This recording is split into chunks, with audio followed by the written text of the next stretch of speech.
Olá, meus irmãos, boa tarde. Que o Senhor seja com vocês.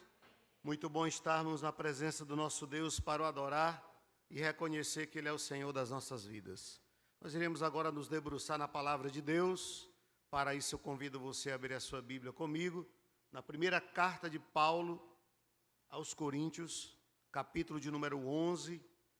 Faremos uma leitura, ou melhor, refaremos a leitura, pois ela foi feita no início, mas faremos novamente, 1 Coríntios capítulo 11, a partir do versículo de número 17, iremos até o 22. Nós estamos no ano da Igreja Ideal, estamos debruçados nesse tema que norteará as nossas ações no decorrer desse ano de 2024, e nesses 3 primeiros meses do ano, desenvolvemos 3 marcas da Igreja Ideal: o zelo pelas Escrituras, o amor fraternal e o fervor espiritual. Entendendo que essas são características da igreja que se propõe a ser uma igreja bíblica, uma igreja evangélica propriamente, no uso apropriado do termo. Mas também, no capítulo 2 de Atos, verso 42, nós temos uma outra marca que talvez passou desapercebido, que é o sacramento. O texto diz: e perseveravam na doutrina dos apóstolos, na comunhão, no partir do pão e nas orações. Então, uma igreja ideal é uma igreja que persevera não somente na comunhão fraternal, mas também no que diz respeito ao sacramento ou aos sacramentos, que para nós diz respeito ao batismo e à Santa Ceia. Ao longo dos anos, esse tema tem sido um motivo de discussão, e a história da igreja mostra que houveram inclusive divisões por conta do entendimento acerca da ceia. Há um relato na história entre uma discussão de Lutero com Zwinglio, tendo Melancton ali querendo fazer a mediação, e eles não chegaram a um entendimento sobre a ceia. Lutero entendia que, no momento da consagração dos elementos, o pão e o vinho, eles recebiam uma presença especial de Cristo. Então era como se o corpo e o sangue de Cristo entrassem nos elementos. Essa posição, ela ficou conhecida como consubstanciação. E Zwinglio entendia que a ceia era apenas um memorial, era uma refeição que tinha o propósito de lembrar do sacrifício, da morte do Senhor Jesus. Graças a Deus que a história foi se desenvolvendo e Deus foi iluminando outras pessoas para entender melhor esses fundamentos da fé cristã. E nós temos, no período da Reforma, uma posição que nós entendemos que é mais alinhada com o entendimento das Escrituras sobre a ceia, que é a presença mística de Cristo na ceia. Então nós entendemos que os elementos, eles não se transformam no corpo e no sangue, ou seja, não há transubstanciação, essa é a posição católica. Nós também não entendemos que o corpo e o sangue de Jesus não entram nos elementos, essa é a posição de Lutero, da consubstanciação. Também entendemos que a ceia não é apenas um memorial, ela é mais do que isso. E nós compreendemos que a ceia, ela se torna especial para a igreja, porque no momento da ceia, quando cercamos a mesa, Cristo se faz presente. Então, o que torna esse momento singular, especial, não são os elementos, nem muito menos o ambiente, mas o que torna esse momento singular e especial é o fato de que Cristo se manifesta no momento da ceia, no ato da ceia. E quando nós celebramos e quando nós participamos da ceia, nós estamos nos alimentando do próprio Cristo. Por isso ele diz: aquele que não comer do meu corpo e não beber do meu sangue, esse não tem parte comigo no meu reino. Ele estava fazendo referência à ceia. ao sacramento da ceia. A ceia, ela é um alimento espiritual para o cristão. Quando nós cercamos a mesa, nós nos alimentamos de Cristo e temos a nossa fé renovada para prosseguirmos na nossa caminhada cristã. E acerca desse assunto, o apóstolo Paulo, no capítulo 11, verso 17 de 1 Coríntios, diz: nisto, porém, que vos prescrevo, não vos louvo, porquanto vos ajuntais, não para melhor, e sim para pior. Porque, antes de tudo, estou informado a haver divisões entre vós, quando vos reunis na igreja, e eu em parte o creio. Porque até mesmo importa que haja partidos entre vós, para que também os aprovados se tornem conhecidos em vosso meio. Quando, pois, vos reunis no mesmo lugar, não é a ceia do Senhor que comeis. Porque ao comerdes, cada um toma antecipadamente a sua própria ceia, e há quem tenha fome, ao passo que há também quem se embriague. Não tendes, porventura, casas onde comer e beber? Ou menosprezais a igreja de Deus e envergonhais os que nada têm? Que vos direi? Louvar-vos-ei? Nisto certamente não vos louvo. Vamos orar? Pai, obrigado pela Tua palavra santa, poderosa, viva e eficaz. Que a Tua palavra encontre guarida em nosso coração. Que a Tua palavra encontre lugar, Senhor, não somente em nossa mente, aos nossos ouvidos, mas que ela possa penetrar ao mais profundo da nossa alma, e que ela possa produzir o propósito a qual ela foi determinada a produzir. Oramos assim gratos em nome do Senhor Jesus. A igreja de Corinto era uma igreja que desafiava o ministério do apóstolo Paulo. Ele foi um implantador dessa igreja na segunda viagem, permaneceu na cidade durante 1 ano e meio, discipulando esses novos crentes, e era uma igreja muito eclética, ela era formada por várias pessoas, judeus, gentios, escravos. Então era uma igreja que tinha várias representações sociais nela. E Paulo, ele discipula esses crentes, mas com a partida de Paulo para Éfeso, ele depois é informado que muitos problemas começam a brotar no seio dessa igreja. E no capítulo 1, verso 11, ele faz menção de um relatório e de notícias que eram preocupantes por parte de uma família que fazia parte dessa igreja, a família de Cloe. E eles então informam a Paulo os últimos acontecimentos, o que estava ocorrendo ali naquela igreja. Isso preocupa por demais o apóstolo, que não perde tempo em escrever esta carta com o objetivo de corrigir alguns erros que estavam ocorrendo ali naquela igreja. E esses erros diziam respeito a divisões na igreja. Paulo vai tratar nos 4 primeiros capítulos desse problema, um problema seríssimo, que nós iremos ver o apóstolo tratando dele novamente aqui no capítulo 11. Nós temos problemas de imoralidade, ele trata isso no capítulo 5, problema de litígio entre irmãos, causando escândalos aos incrédulos.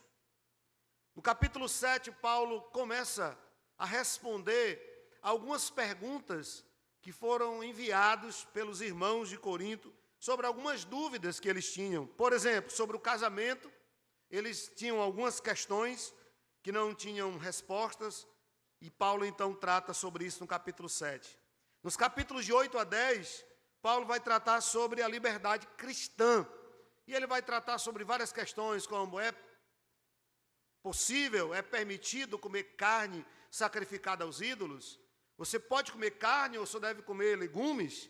Então, questões como essa, que mostra a imaturidade desses crentes, são tratadas por Paulo aqui nessa sessão da primeira carta. E aí nós chegamos no capítulo 11, e no capítulo 11 Paulo começa nos 16 primeiros versículos, tratando acerca do culto, da autoridade no culto, do uso do véu no culto público, como isso se processaria, como isso se daria.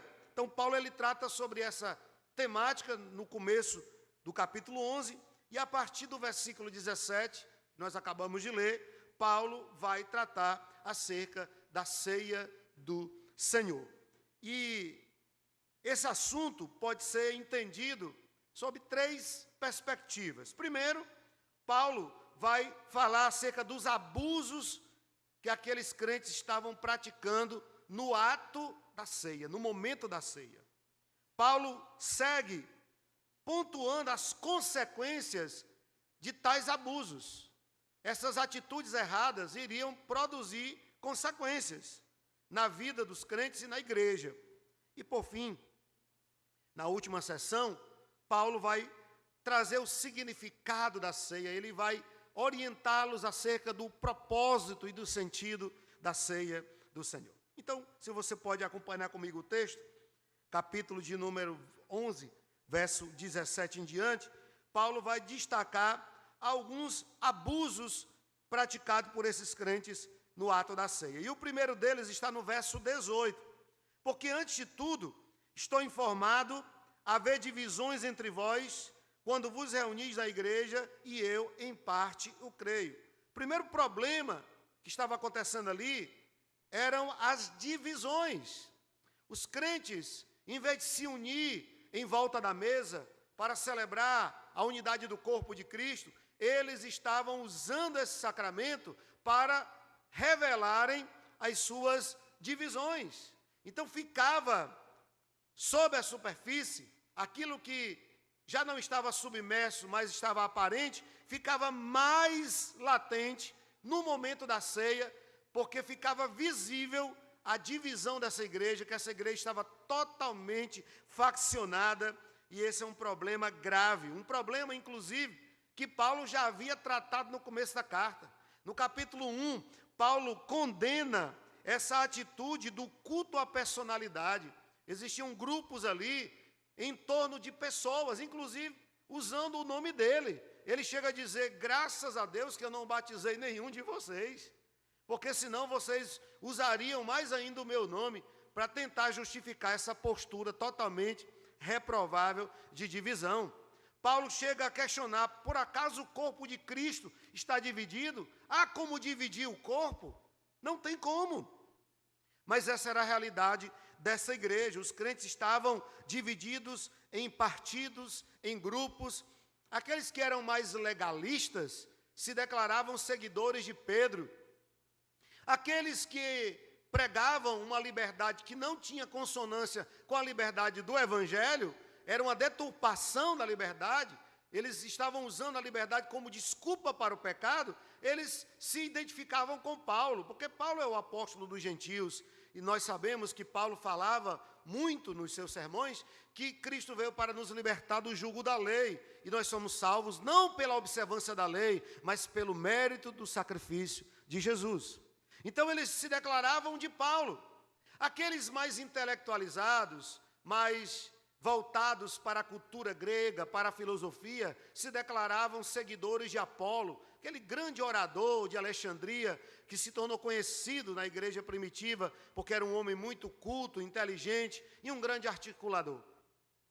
E existiam aqueles, muito pioradamente desses outros grupos, que diziam que eram de Cristo.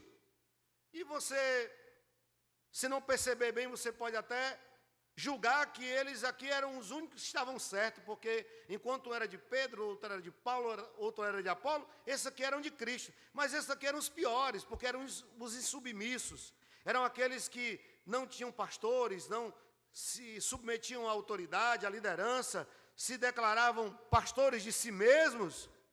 E eles diziam, olha, o meu pastor é Jesus Cristo. Então eu não escuto a ninguém, eu não obedeço a ninguém. Por isso, se Cristo é o nosso pastor, então nós somos maiores do que vocês, porque Jesus é o pastor dos pastores, então vocês têm que nos ouvir, têm que nos obedecer. Essa, irmãos, era a triste realidade interna desta igreja.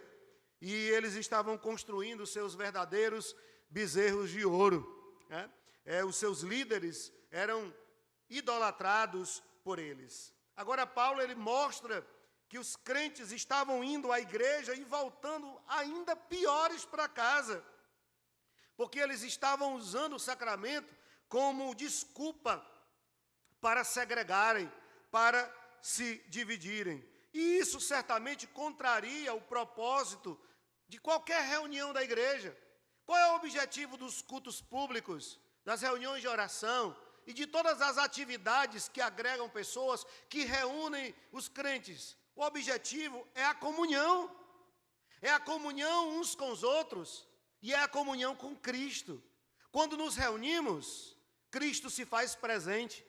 Até mesmo no ato de uma disciplina eclesiástica, Cristo está presente. Aquele famoso texto que diz: onde estiverem 2 ou 3 reunidos em meu nome, ali eu estarei, que é muito usado para dizer: olha, Jesus está aqui, só tem poucos irmãos, mas ele está aqui. Aquele contexto ali é disciplina eclesiástica, porque o texto anterior fala daquele irmão que foi pego em pecado e foi exortado e não deu ouvidos. Então, você leva uma testemunha, o exorta novamente, ele não dá ouvidos. Você leva uma segunda testemunha, o exorta, e se ele não der ouvidos, então você reúne aquele conselho e você pode desligá-lo da igreja, porque ao desligá-lo da igreja, ele estará desligado de Cristo. Não é que a igreja salva, mas a igreja é uma das manifestações da graça de Deus para nós. E ninguém pode estar ligado a Cristo fora da igreja, porque não há como um membro subsistir fora do corpo. Então, Paulo, ele vai exortar esses crentes, fundamentado na ideia e na base desse sacramento bendito, que é celebrar a unidade, a comunhão. Todos podem se achegar à mesa, todos têm um lugar à mesa. Cristo não morreu apenas pelos brancos, louros, ricos, ele morreu pelos pobres, negros, ele morreu pelos inteligentes, mas ele também morreu pelos incautos, indoutos, ele morreu por todos os tipos de pessoa. Não há uma classe especial que recebeu esse favor meritário de Cristo, não. Ele morreu por todos os tipos de pessoas, para salvar um povo e levá-los a Canaã celestial. Mas esses crentes não entenderam isso. E certamente, meus irmãos, a ceia, ela não pode ser praticada de forma individual. A ceia tem que ser praticada de forma corporativa. Quando nós passamos por todo aquele processo de pandemia e tivemos que fechar os templos, porque a igreja do Senhor nunca fecha, mas os templos foram fechados. Alguns irmãos me indagavam sobre a ceia, por que eu não celebrava a ceia virtual? E eu respondi a eles que não dava, até eu cheguei a celebrar uma, porque era período ali da Páscoa, mas parei aí, porque não há sentido celebrar a ceia, cada um na sua casa. Você não vai encontrar em nenhum texto da Bíblia a igreja celebrando a ceia individualmente. Sempre era celebrada em comunhão, em unidade. A igreja se reunia como um corpo para observar este sacramento bendito, porque a ceia é um evento corporativo e não individual. Mas um outro abuso praticado por esses crentes era a indiferença. Olha o que diz o verso 21. Porque ao comerdes, cada um toma antecipadamente a sua própria ceia, e há quem tenha fome. A ceia, meus irmãos, nesta época, ela era precedida por um outro momento. Antes dos crentes celebrarem a ceia, eles se reuniam para uma refeição coletiva, onde cada um trazia de casa algo, segundo as suas posses, e ali acontecia uma espécie de junta-panelas. Então, os crentes traziam de casa algum alimento, segundo as suas condições, colocavam ali naquele lugar, e ali juntos eles participavam de uma refeição coletiva.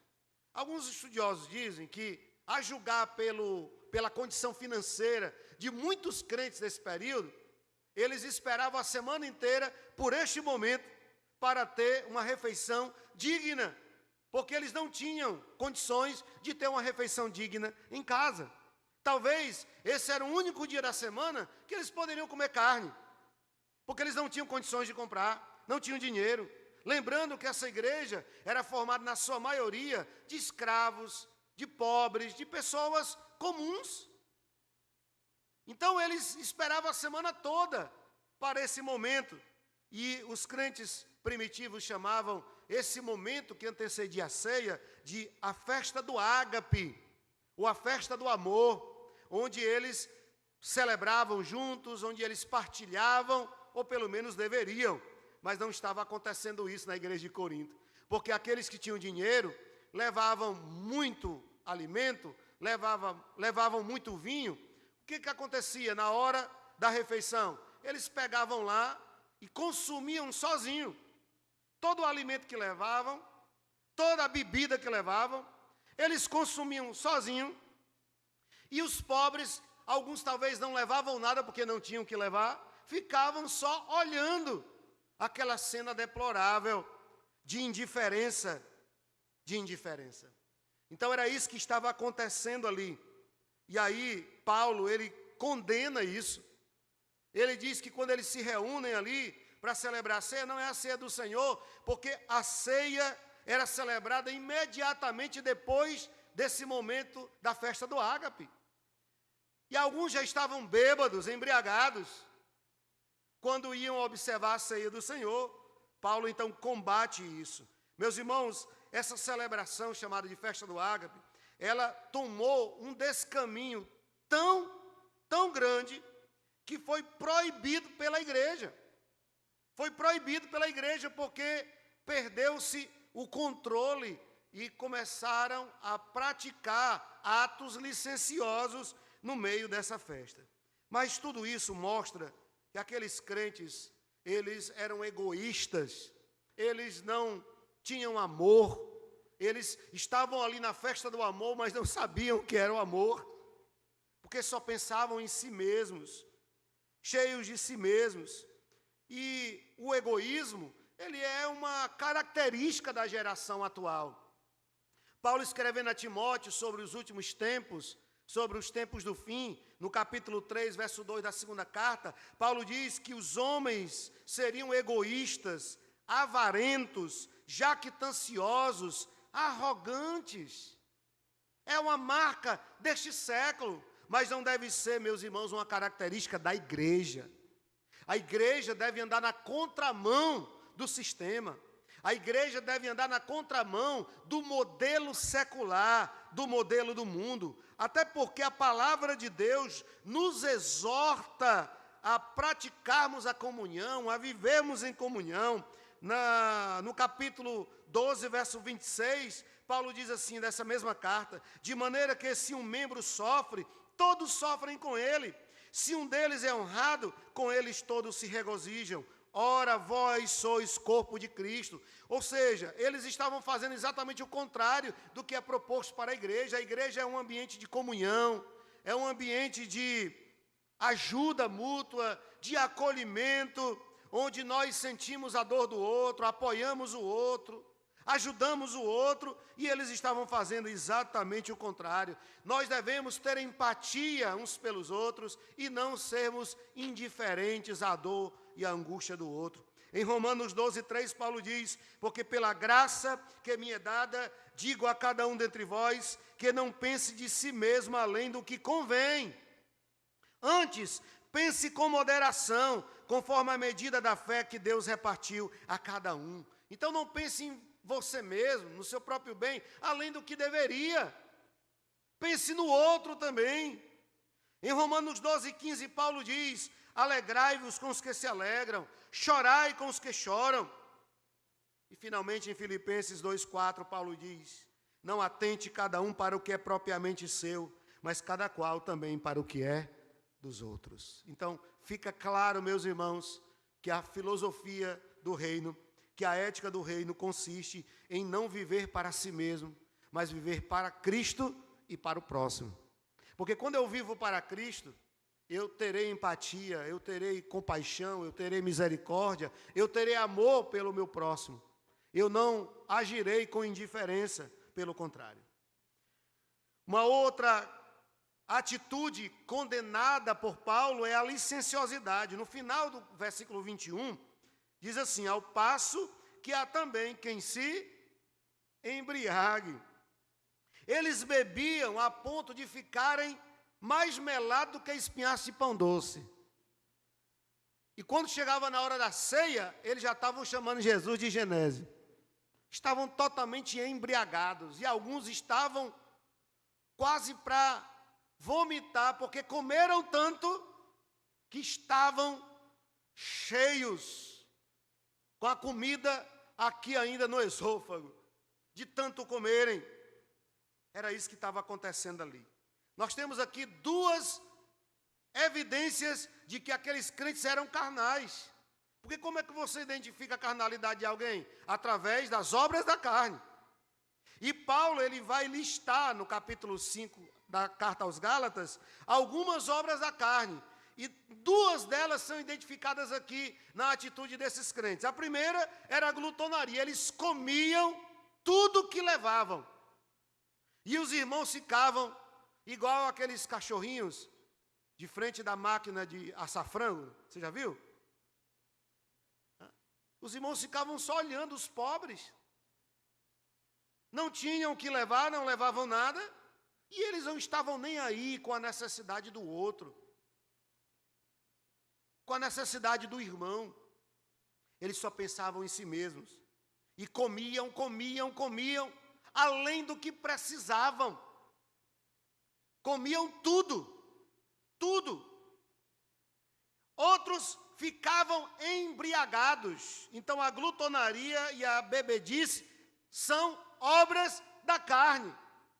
E esses crentes mostram com essa atitude que eles eram carnais e não espirituais. Paulo, ele já havia criticado e censurado eles por tolerarem o pecado, por tolerarem a imoralidade dentro da igreja. No capítulo 5, Paulo ordena que eles expulsem da igreja um jovem que vivia maritalmente com sua mãe. E a maior tragédia era que a igreja conhecia o caso, tinha conhecimento do fato e ninguém tomava nenhuma atitude. Eles estavam fazendo exatamente o contrário do que é proposto para a ceia. Porque a ceia é um momento de consagração. A ceia é um momento de comunhão. A ceia é um momento de santificação. E eles estavam fazendo exatamente o contrário. Eles estavam usando o momento da ceia para o pecado, para o abuso. Era isso que eles estavam fazendo. E eu não estou aqui pregando, meus irmãos, para vocês, que os irmãos devem, no primeiro domingo do mês, jejuarem, se santificarem, porque é dia de ceia. Não, o cristão ele tem que ter uma vida santa todos os dias. Porque se Jesus não vier no primeiro domingo, quer dizer que você não vai estar preparado para a vinda dele? O cristão ele tem que estar em santidade todos os dias. Só que a ceia, ela não torna você mais santo, mas ela lhe lembra do compromisso de santidade.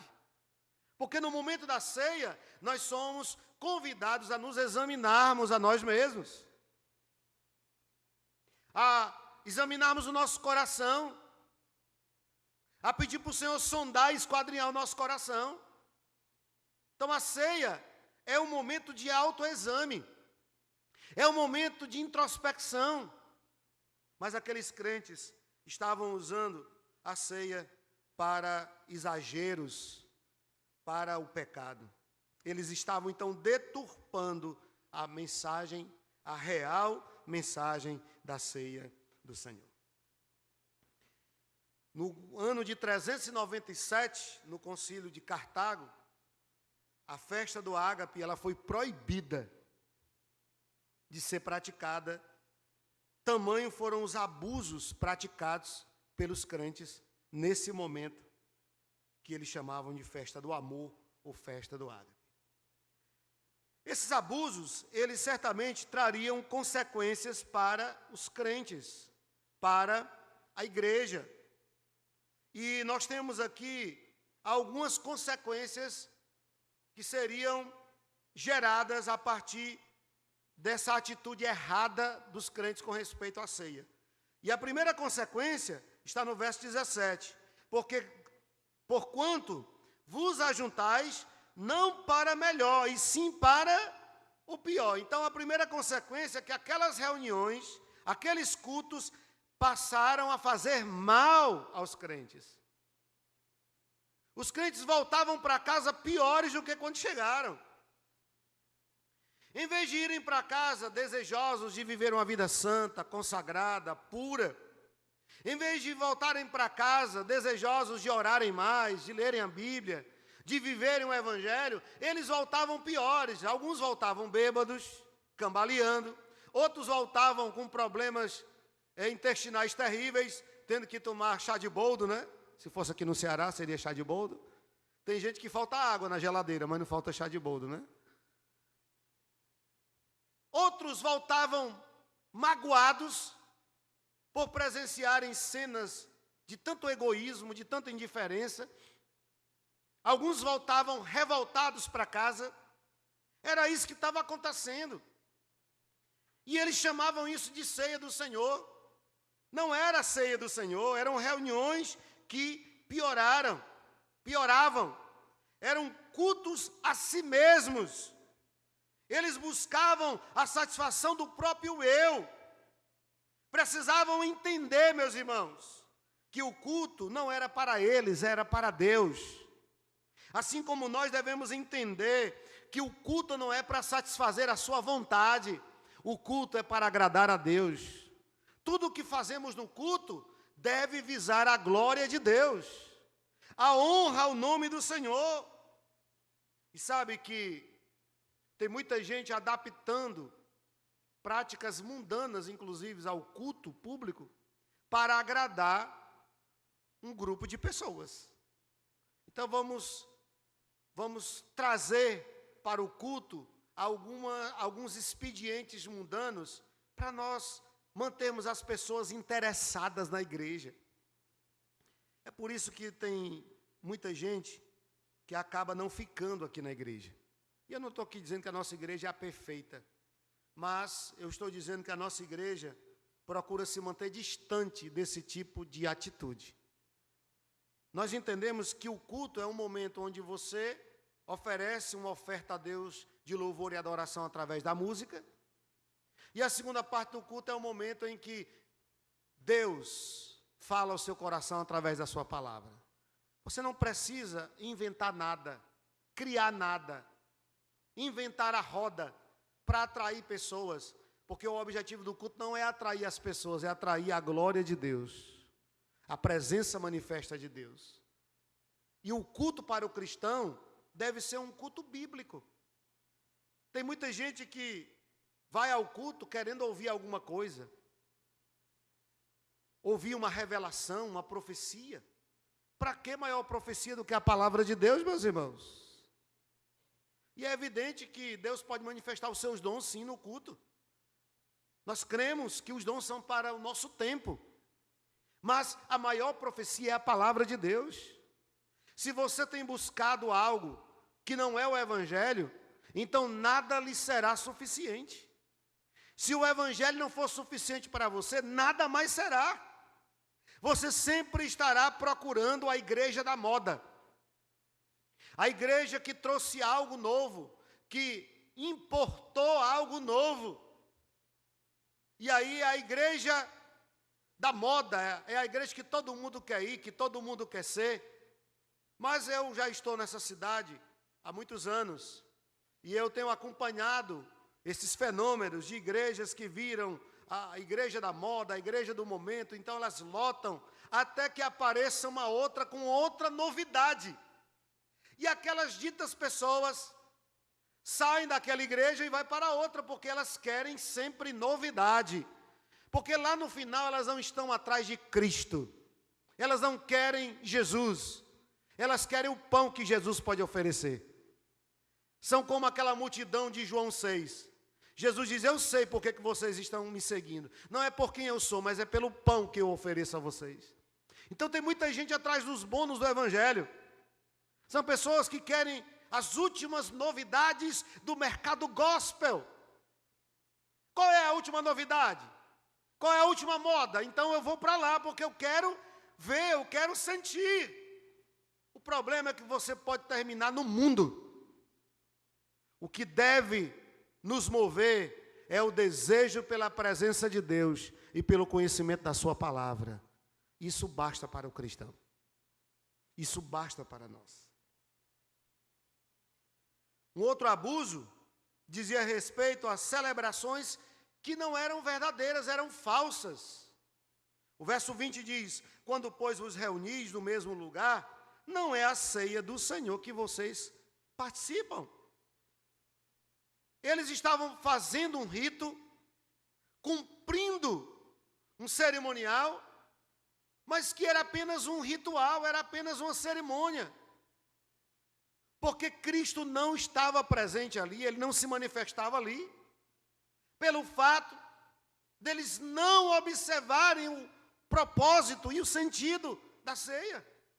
Estavam por estar, ou talvez para se embriagarem e comerem até se fartarem. E alguns, que eu acredito que são sementes do mal, estavam ali apenas para pisotear os outros, para humilhar os outros, para mostrar que eram melhores, que eram maiores, que tinham dinheiro. Então as motivações eram das mais variadas, menos a correta, menos a legítima. Não estavam ali para edificarem-se mutuamente, não estavam ali para promover a comunhão e nem muito menos para adorar a Deus. Então o Senhor, através de Paulo, chega a dizer que o que eles estavam fazendo não era a ceia do Senhor. Poderia ter esse nome, mas não era a ceia do Senhor. Era qualquer outra coisa, menos a ceia do Senhor. E Paulo chega a dizer aqui, nesse texto, que é até necessário que isso aconteça. Ele diz, olha, é até necessário para que fique evidente àqueles que são crentes de verdade. Então é como se Paulo estivesse dizendo, Deus permite que isso aconteça para mostrar quem é e quem não é. Quem são de verdade e quem só tem o nome. São só nominais, mas não são crentes verdadeiros. Porque um crente verdadeiro vai ter uma atitude bíblica e não uma atitude carnal. Ele não vai agir dessa maneira. Ele pode até cair no erro, mas ele vai se corrigir. Ele vai buscar um conserto e não o contrário. Então os crentes de Corinto seguiam o rito à risca, mas o coração deles estava afastado do propósito de Deus. Eles tinham um ritual, mas não é a essência que aquele ritual representava. E Deus não estava interessado no ritual que eles praticavam, mas na sinceridade do coração deles. A motivação. Deus não se impressiona com ritos pomposos. Ele quer a verdade no íntimo. O cerimonialismo, ele acaba virando um grande perigo para o cristão. Por quê? Porque ele muitas vezes se esconde atrás de um ritual, de um cerimonial. Você pode tornar-se um crente profissional, celebrar a ceia, observar esse sacramento, estar no culto, levantar as mãos, cantar, dar até glória a Deus e aleluia. Mas a questão é, você entende por que está aqui? Aqui você veio. Qual o seu propósito e objetivo de estar aqui? Você veio adorar a Deus? O que te moveu aqui? É isso que o Senhor vai considerar, meus irmãos. É isso que o Senhor vai olhar, é para a motivação do nosso coração. Uma terceira consequência é a prática egoísta. Verso 21, e há quem tenha fome. Meus irmãos, o egoísmo é um dos pecados mais primitivos na história humana. Ele estava presente no primeiro ato pecaminoso do homem, do ser humano. Quando Eva tomou daquele fruto e comeu, ela estava pensando somente em si.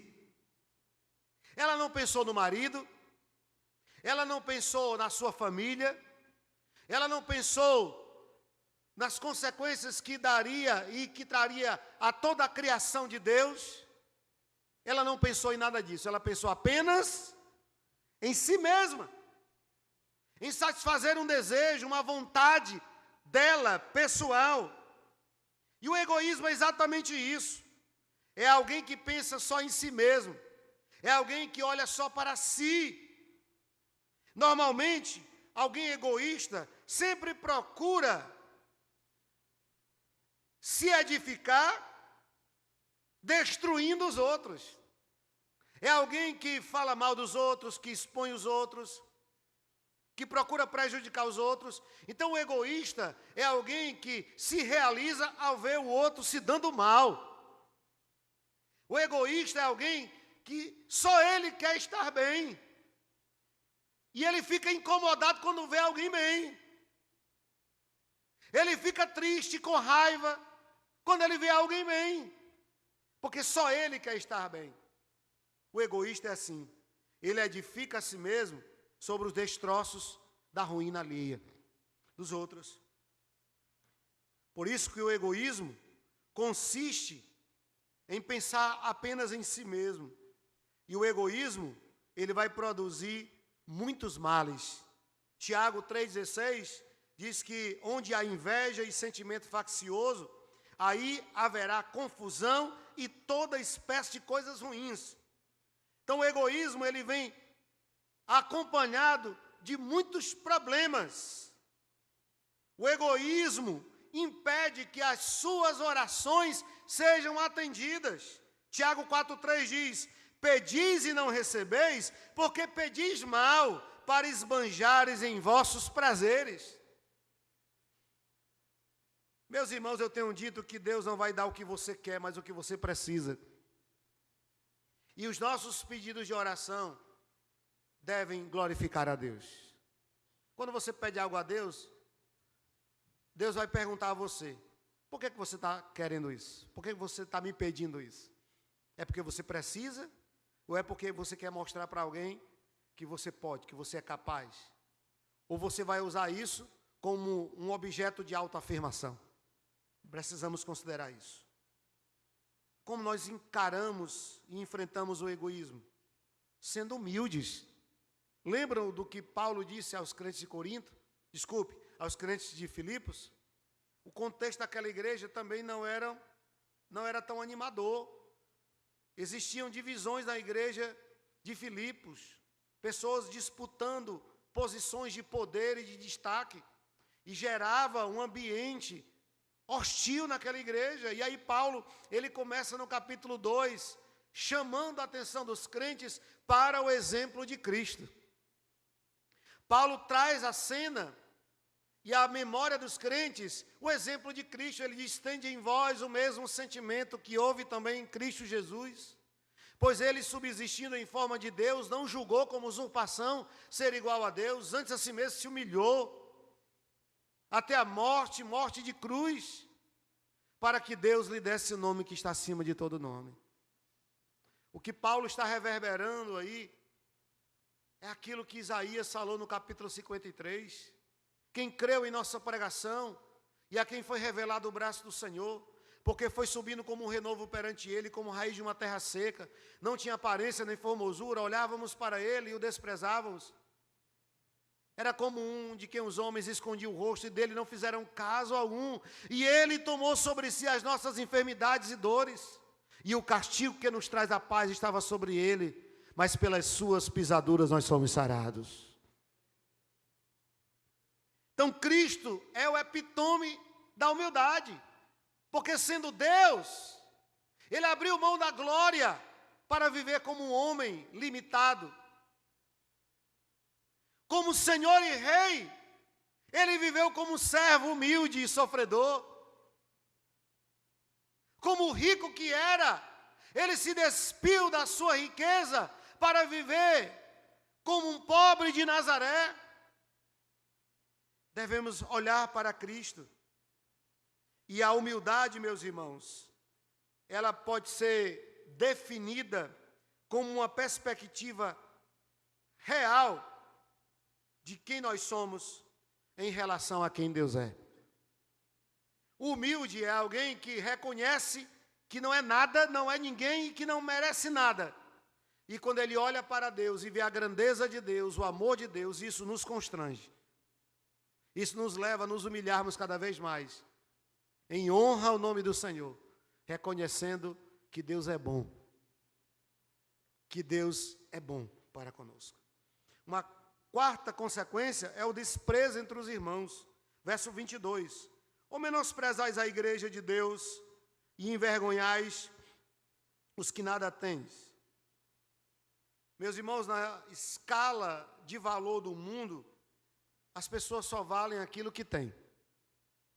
Para o mundo, você só vale o que tem. Por isso que as pessoas estão correndo freneticamente para ter mais, para alcançar, para conquistar aquela casa, aquele carro, aquela posição, ter dinheiro, porque para o mundo posses representa poder.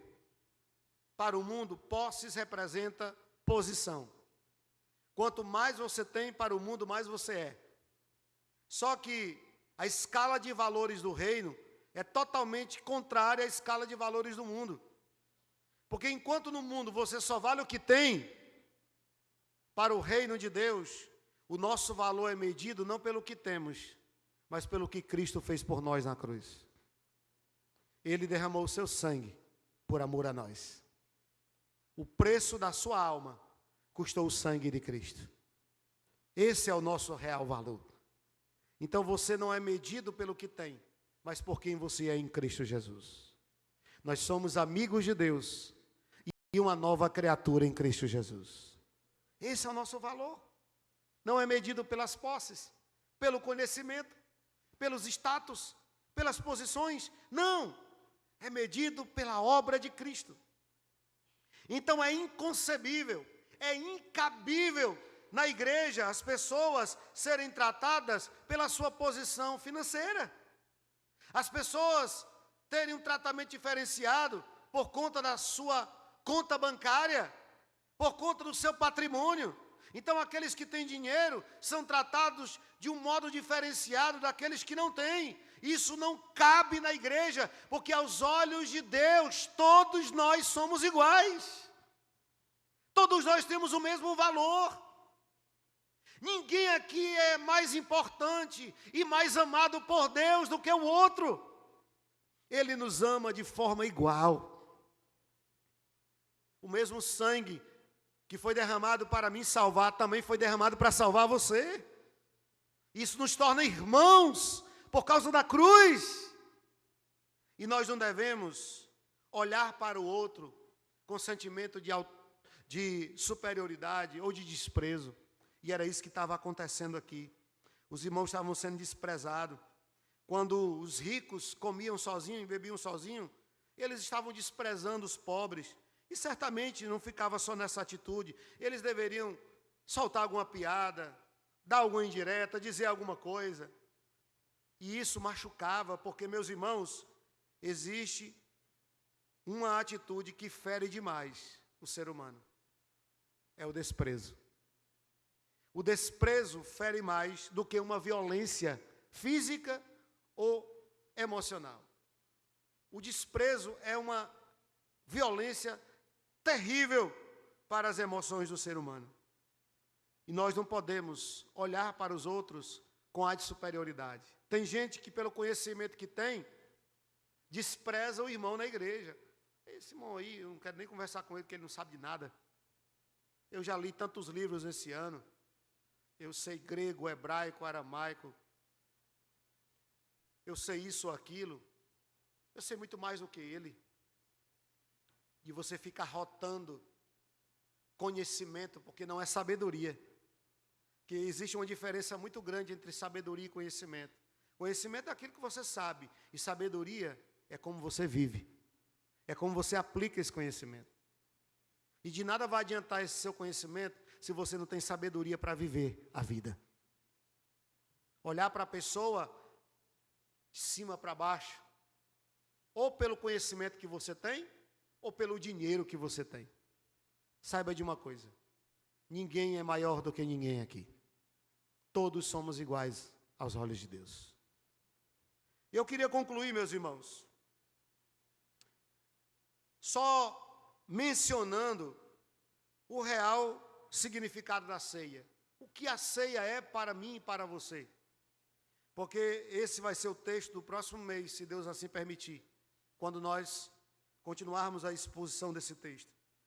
Paulo ele conclui, depois de censurar os abusos praticados pelos crentes, depois de alertá-los sobre as consequências, Paulo conclui mostrando os significados da ceia. E ele vai, em primeiro lugar, dizer que a ceia ela é um laço de comunhão entre Cristo e a igreja. E ele vai dizer, isto é o meu corpo.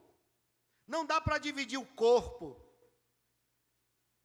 A ceia celebra a unidade do corpo de Cristo, a unidade orgânica da igreja. A igreja é o corpo místico de Cristo. E quando nós celebramos a ceia, nós participamos do próprio Cristo, nos alimentamos de Cristo. E a presença mística de Cristo na ceia torna este momento um momento de dupla comunhão, de comunhão com Ele e de comunhão uns com os outros. Mas também a ceia, ela é um memorial do amor de Cristo e de Deus por nós. No verso 24 ainda ele diz, dado por vós. Cristo se entregou por nós. E ele, em conversa com os discípulos, certa vez disse, ninguém tira a minha vida, eu a dou. Então ninguém matou a Cristo, não foram os judeus nem os romanos. Ele se entregou por nós. Ele se deu por nós. Então a ceia, ela é um memorial do amor de Deus. Deus nos amou de tal maneira que entregou o seu Filho para morrer naquela cruz por nós. Não há um amor maior do que esse. Jesus, falando aos discípulos em João 15:13, diz, ninguém tem maior amor do que este, de dar a alguém a própria vida em favor dos seus amigos. Então Deus prova o seu amor para conosco, quando Cristo morreu por nós. A ceia nos lembra deste amor. Mas a ceia também, ela é um mandamento divino. O texto continua dizendo, fazei isso em memória de mim. É uma ordenança, é um imperativo. Então a ceia não é um sacramento que deve ser celebrado quando eu queira, quando me der vontade, não. Eu devo celebrar, mas eu também não devo celebrar por algo imposto, por uma obrigação. Eu devo entender que como um cristão genuíno, eu devo sentir a necessidade de me alimentar de Cristo, de ter minha fé fortalecida. E a ceia é um desses meios onde a nossa comunhão com Ele, com Cristo, é renovada e a nossa fé é fortalecida. Em quarto lugar, a ceia, ela é um testemunho de Cristo. Verso 25 diz, este é o novo testamento do meu sangue. A ceia é um momento de reflexão, de lembrança do sofrimento de Cristo. Ela deve nos lembrar de todo o sofrimento de Jesus, as injúrias que ele sofreu, os insultos que ele ouviu, as chicotadas que ele levou, a coroa de espinhos colocada em sua cabeça, os cravos, tudo isso deve ser lembrado por nós. Não esqueça, a sua redenção custou um preço muito caro para Deus. Ele foi capaz de expor o seu filho ao maior vexame de todos. E ele, Deus, foi até as últimas consequências para te salvar, para te redimir. E a ceia nos lembra isso. Ela é um testemunho da nova aliança em Cristo Jesus. Ela nos lembra que em Cristo nós somos uma nova criatura, que as coisas velhas se passaram e que tudo se fez novo. E por último, a ceia, ela é uma confissão da nossa esperança da glória. Quando você celebra a ceia, você deve reverberar a frase, até que Ele venha. Quando nós cercamos a mesa para celebrar a ceia, nos lembramos da promessa de Jesus em João 14. Não se turbe o vosso coração, creiam em Deus, creiam em mim. Na casa de meu pai há muitas moradas, e se assim não fosse, eu não teria dito, vou preparar lugar. E quando eu for preparar lugar, voltarei outra vez para vós, para vos buscar para mim mesmo, para que onde eu esteja, estejais vós também. Quando nós cercamos a mesa, nós nos lembramos desta promessa bendita, de que um dia Jesus voltará para nos buscar, e que nós iremos celebrar a última ceia ao lado de Cristo, diante do nosso Salvador, que por nós morreu, porque tanto nos amou. Nesse grande dia das bodas do Cordeiro, no dia da grande ceia, nós estaremos diante dele. Então, quando você hoje tomar do pão e do cálice, lembre-se que um dia estaremos na glória diante do nosso Salvador. E toda lágrima terá sido enxuta dos olhos, e todo sofrimento terá passado, e toda dor, angústia e preocupação já não será mais uma realidade, porque tudo passou e tudo novo se fez. Essa é a mensagem da ceia, da volta do Salvador, da vinda de Cristo. E quando celebramos a ceia e nos lembramos da promessa de Jesus, que Ele disse que voltaria para nos buscar, devemos exercitar a verdade, esta visão correta de que não somos deste mundo, de que não devemos amar o que está aqui, porque somos peregrinos e forasteiros. A nossa pátria é a celestial. Somos cidadãos do reino dos céus, da Nova Jerusalém. E quando Ele voltar para nos buscar, então finalmente nós teremos um rebanho e um só pastor. E estaremos eternamente nos braços do nosso Deus, nos braços do nosso Salvador. Aleluia.